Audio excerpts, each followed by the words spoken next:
My name is Richard Ardar. I'm a partner of New North Press, a letterpress printing studio in East London. Ed and I have a mutual friend. He told me that they had a press like the ones we were using, although it wasn't being used. It was sitting in a corridor, being patted occasionally as people walked past it. I got very excited and told him that I would love to use it if the opportunity should ever arise, and that's thankfully what we made happen.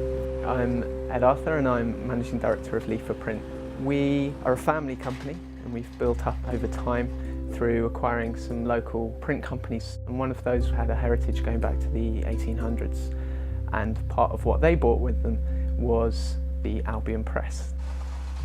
The Albion, where it was far more of an antique or a relic. It was in the corridor as a statement of what printing used to be like 100 years ago or whatever. We tried our best to move it, which was interesting. We managed, just about. Quite often as clients would arrive in the building, we'd show them through reception and they'd say, well, you're not printing our job on that, are you? And I'd obviously laugh and say no, but secretly I kind of wish we were a little bit. So we take them into the main print room where our huge presses are pressing away at tens of thousands of sheets an hour, and we'd leave this thing sitting there in reception.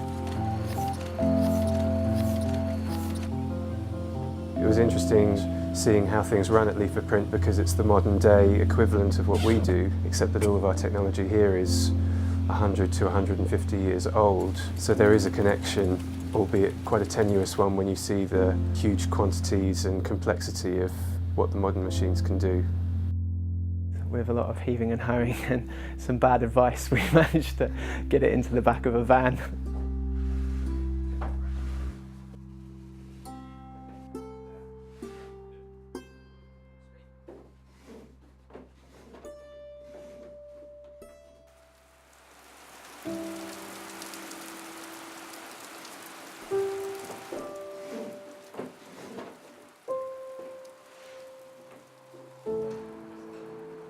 We watched the press disappear in the van.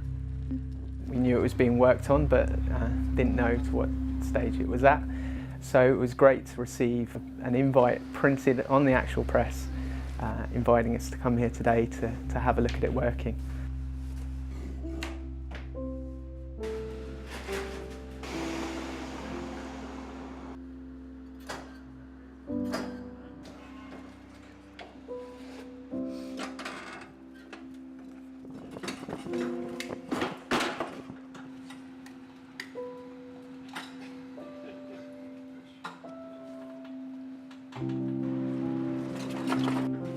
When we got the press back to the studio and in the lift, we thought that the hard part was done. We went up on the roof to the lift mechanism where we can normally poke a screwdriver in to fire it up, but on the day that wasn't happening and we discovered it had completely given up the ghost.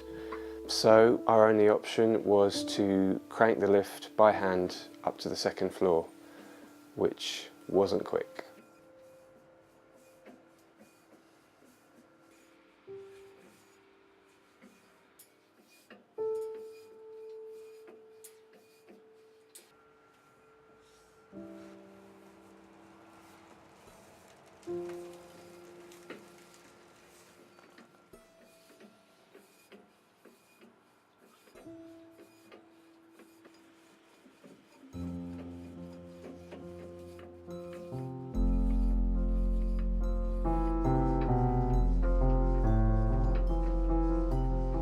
Once we had the press in, nearly all of the parts were intact, and it was just a question of bolting it back together. We bought a few parts, but it was amazing how easy it was to just slot back together and be in use very quickly.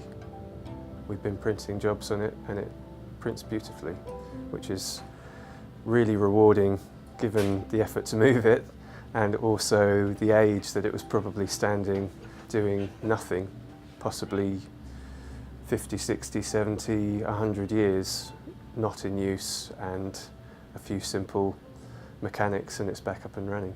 Obviously we're hugely grateful to Ed for letting us have the press here and enabling us to actually get it up and working. And as a part of that, I wanted to make him a special poster printed on his press which was an invitation for him to come and visit whenever he wanted to see it working. It's really nice to see the whole thing has come through to completion and we're able to be here and watch it put ink on paper. I would rather have it out there in the world doing what it was made to do and printing than sat in a reception somewhere gathering dust.